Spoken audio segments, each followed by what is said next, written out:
Bună ziua, domnilor și domnilor, suntem la Bui, la Vântură, nu? Ups, Rodnei. Munții Rodnei ne-a dat ceva de furcă intrarea în traseu, dar efectiv nu e marcat pe unde intri. Dar dacă îți cumperi hartă, îi dai de cap cumva. Care costă doar 18 lei. Acum, nu știu inflația cât va fi în curând. Inflația nu se aplică pe mâini. Cam asta este view-ul. Astea sunt bagajele. Unul mai mare decât altul. Unul mai mare decât altul. Cum observați. Și asta e traseul, nu pare foarte greu momentan. Și să sperăm că nici nu este. Să apucăm să ne odihnim în continuare. Mergând.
Spre Șaua bătrânii, vârful bătrânii, îi dă mai urcușul.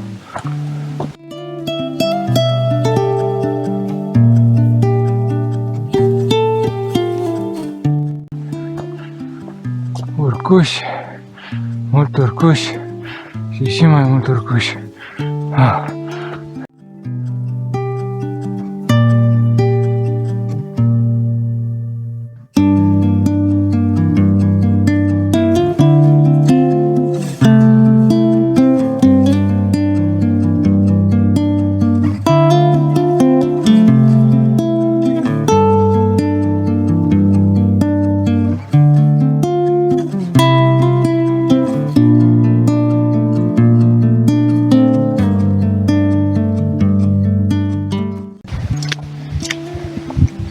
Ploaie, ploaie, ploaie.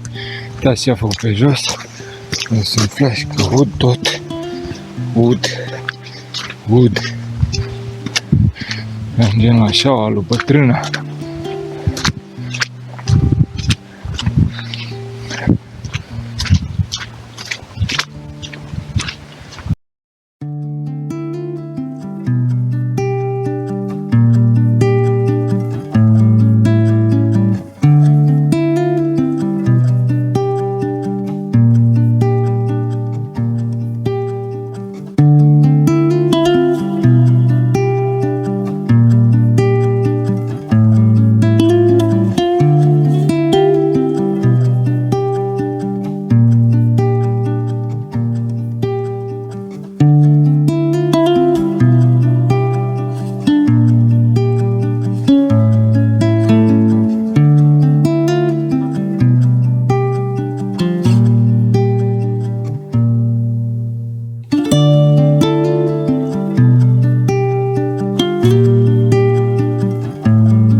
Ia uite cât rododendron.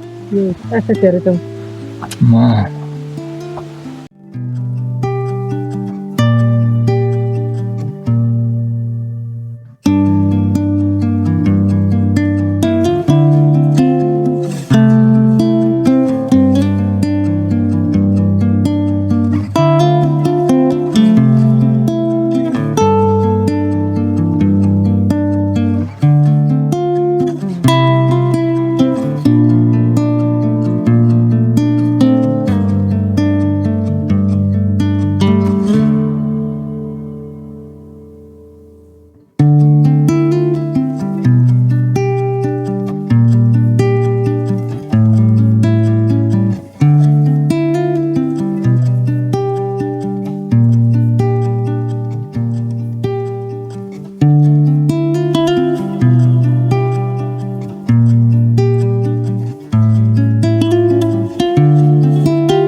Și ce să vezi, să nu crezi, e de fapt o cruce, vârful Galațului.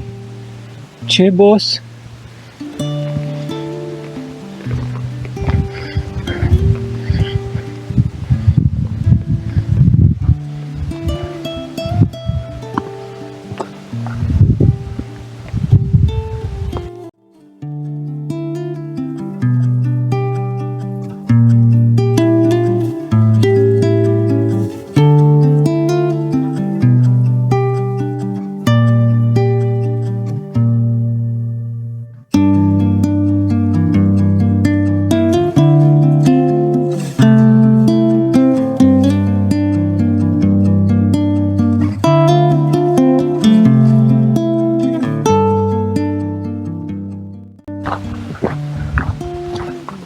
Uite așa, ajungem la o intersecție unde avem cel de-al doilea refugiu, al treilea de fapt, că pe primul nu l-am filmat și nici n-am rămas la el.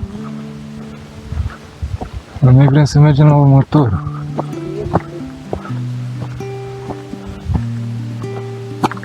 Trei ore, 8 km, traseu ușor. Satanie, Șaua Galațului, Șaua Putretul prin vârful repedele. Uite, alt vârful repede. Traseu dificil. Auzi, asta a fost ușor până aici. Refugiu.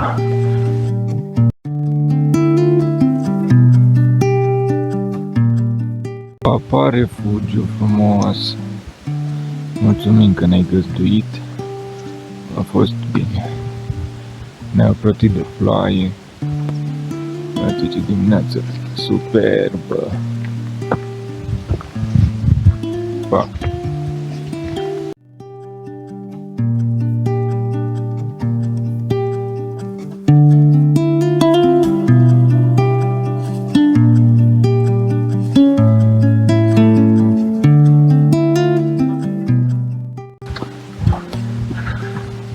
Wow! Bună dimineața! Wow! Wow! Wow, wow, wow! Țara Maramureșului!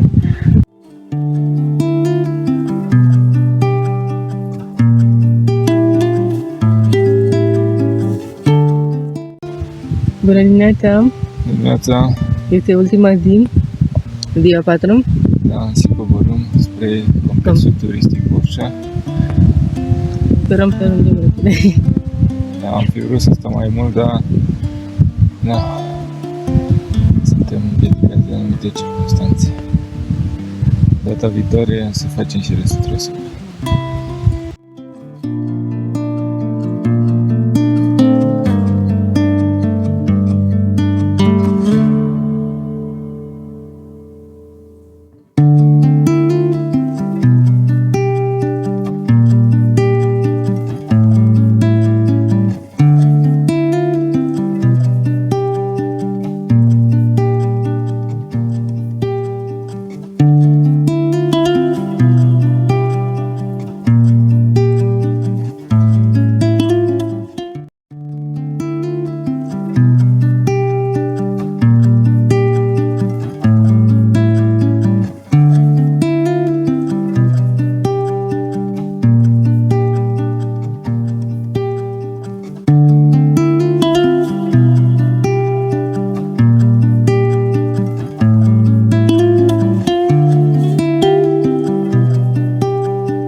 Oare ce se aude?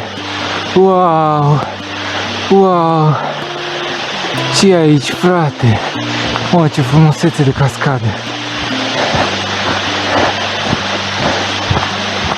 Pare că aici începe Parcul Național Munții Rodnei, dar nu știu exact unde e limita. Da. Dar este această minune din față, este o nebunie, pur și simplu.